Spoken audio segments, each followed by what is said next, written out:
জগন্নাথদেব প্রথমে পুরীর মন্দিরের কাছেই পূজিত হতেন নীলমাধব নামে। গোপন স্থানে পুজো করতেন বিশ্ববসু নামে এক শবর রাজা।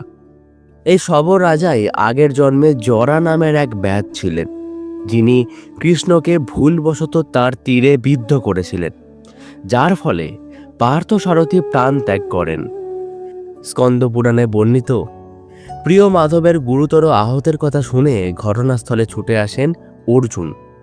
তার কোলেই প্রাণ ত্যাগ করেন কৃষ্ণ। দেহদায়ের সময় সব অঙ্গ ছাই হলেও হৃদয় কিছুতেই দাহ্য হচ্ছিল না।